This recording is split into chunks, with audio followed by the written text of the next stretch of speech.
Welcome to Bloodbath and Beyond. Today we review Among Friends. This dinner party's going to be killer. Directed by Danielle Harris, starring AJ Bowen, Brianne Davis, Jennifer Blanc-Biehn, Alyssa Lobit, Kamala Jones, Christopher Backus, Chris Mayer, and Dana Dory. This film's about a group of friends who go and have a murder mystery party at their friend Bernadette's house. Unfortunately, things get a little bit strange and it actually becomes a real murder mystery. The partygoers then have to give up a body part in turn for answers to their questions. This was actually a recommendation from Kat Gilbert over on our Patreon, who won our monthly movie raffle where our patrons get to choose what we review. So let's get into our likes. I like the style of this movie because I enjoy one location movies. It's very similar to Would You Rather, where you have somebody running the show, they're playing the game, and everybody else is at the table and they need to do these kind of dares almost. In this one, they basically just ask a question, and if they want an answer, they have to sacrifice a body part. And anyone around the table can just say, yes, do that, and it happens immediately. I really liked the style of this film. I thought Danielle Harris nailed it when she directed this. This is her first feature film that she directed, and I felt that she really captured the distance between the characters, but at the same time, they're really only like a couple feet apart from each other. But I liked that this was all in just one room, and you felt the tension and you felt the need for these characters to make their decision on what's worth more, their body parts or the answer to their questions. Where is Lily? This is where the game really gets going. When it comes to these dare style movies, acting is very important, and I think that everybody played their roles extremely well. If somebody's getting cut or something's happening to them, they definitely sell it, and they all seem like they are actually afraid of what's happening. I think a standout is Brianne Davis, who played Jules, not because like she was tortured to an extent, but because she was on drugs and drunk and weird, and that's really hard to portray, and she absolutely nailed it. Like, I thought she was legit stoned the entire time. Now let's move on to our dislikes. The biggest issue I have with this film is the pacing. This film held their shots way too long. There was a lot of moments where we're waiting for the characters to react to the situation, and they react, and it's like, let's see all 6 reactions before we get somewhere. And it's pretty boring when you're sitting there watching 6 people in silence just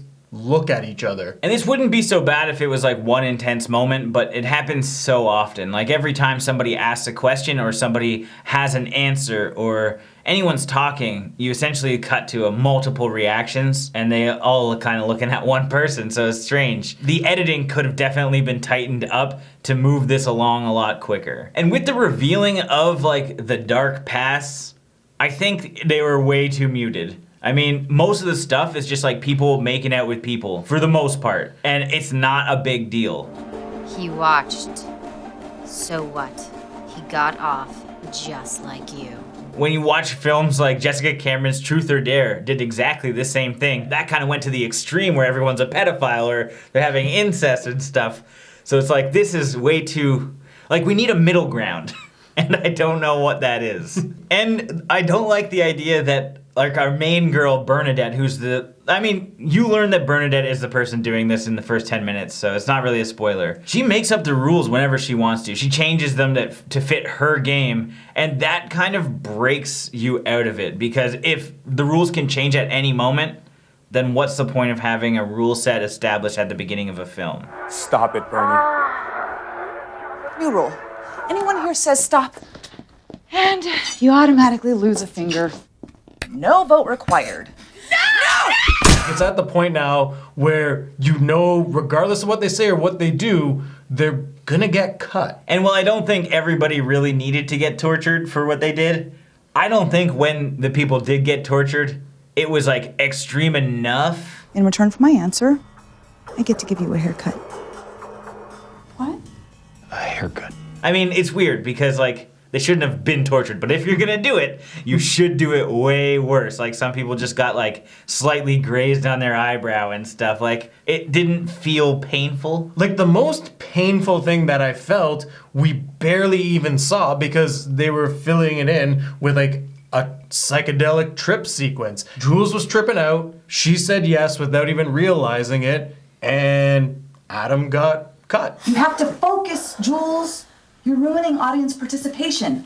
We get that she doesn't know what she's doing, but what we don't actually see is the actual torture And the agony and everything that's like they would be feeling at that moment. And that's what we're supposed to be feeling. We're supposed to be feeling the pain for the characters, not the hallucinogenic adventure that Jules is going on. Now it's time for our final thoughts and ratings. I've had this movie for a pretty long time, and I don't know why we never watched it, considering that we watch a lot of Danielle Harris movies. I think Danielle Harris did a great job as a director, but I think the story in general was just lacking and the editing really needed to be worked on. For a torture-based film, I don't think the torture aspects were as extreme as they needed to be, and in the same sense, their actions weren't as terrible as they should have been to receive any consequences, really, except for the rape. At the end of the day, I'd probably recommend Would You Rather or Truth or Dare over this movie. So I'm gonna give this 2 Halloween 4 clown cameos out of 5. I really did enjoy the overall look of this film. I thought the aesthetics were nice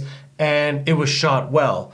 My biggest issue falls with the story. I think they put too much focus into characters reacting instead of letting the audience do the reacting.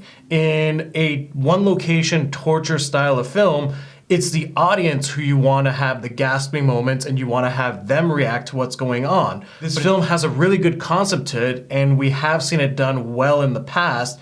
Just the way that this was executed wasn't as entertaining and it wasn't as gruesome. I felt that this film probably would have been better suited for a short film if they cut a lot of it out. And I think as a feature, the pacing is just too slow to really enjoy it. So with that being said, I'm gonna give this film 1.5 groovy cane hodders out of 5. As always, thank you for watching. Like this video and comment below with your thoughts on the film if you've seen it. If you haven't and you do want to check it out, there are links in the description where you can find it alongside our Patreon links if you want to join our monthly movie raffle. Check out the perks. And if this is your first time here, make sure you subscribe to the channel, stay updated with everything Bloodbath and beyond.